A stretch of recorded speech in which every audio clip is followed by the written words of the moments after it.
cheat sheet for big O notation is that like something is O of n if there's like a for loop between like in elements. So like for I in range in, right? Like this is gonna be O of n. And this is like, the first one, there is like my variable is equal to 1. This is a O of 1 operation, right? These are like the basics, which is like, it's fast, right? It happens once. If you put this O of 1 thing inside of this for loop, then it becomes O of n times O of 1, which evaluates down to O of n, right? Anything times 1 is itself. Now we have this one for j or for I in range. Actually, let's put it here. If you have for j in range n, well then this becomes times O of n again, because a for loop is O of n.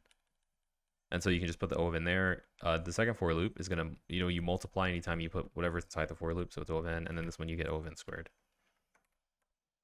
For most of like the O of n problem, this is probably like 50% of time complexity problems. It's just counting like the for loops that you have and then doing like this multiplication. There's other things that you have to memorize, like what is popping from a stack, right?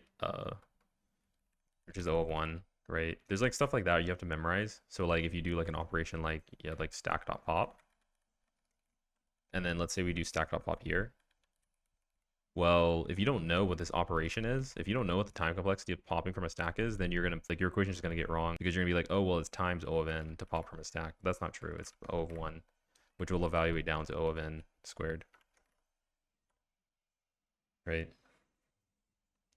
Other things too, right, is the login. Sometimes there's one problem where it's in login, O of n log n, and that's usually comes from, actually here, hold on. First, let's go into login. O of login. Anytime you see login, you are dividing an array. So it would be like for I in range, like in, but then every single time you're incrementing I like, plus like in like over 2 or something. Essentially like you're splitting it. So either you're doing this and it's like incrementing to where it's not a full O of n, it's like mathematically like cut in half, so it's in over 2, not in over 2, but it's like, this is actually not, in over 2 is bad here, but it's that it's because in over 2 would just evaluate to in, but it's that it's like kind of mathematically like determined, I guess. I don't know, it's kind of weird. But you'll see it like if there's like some kind of weird for loop iteration that's happening where you're not really doing it. Like I think Solaris might have just messaged and it was like, it's like the square root of n.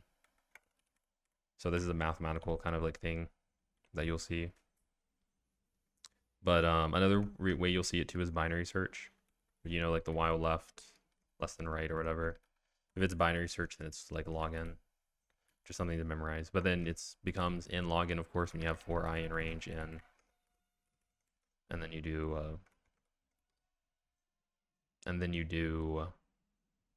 like binary search, like operation or whatever, or you do like that math.square root operation. I think that's like 90% of when it comes up is binary search and then math.square root. I'm sure there's some other ones that I'm missing, but again, TLDR, this is like studying like 1 hour of big O notation and watching videos on YouTube. This is like that in like 5 minutes. But this is like, most of what it is. It's like memorizing operations, popping from a stack, adding to a linked list, removing from an array, right? Like some things that are like O of n operations. And then just doing this equation. Yeah, big O energy, yeah. Yeah. Anyways, that's like the TLDR if you're trying to get big O notation and you don't want to spend like 1 hour, but like that'll get you like 50%. Just count the for loops. Count the for loops. And then also memorize the operations of everything.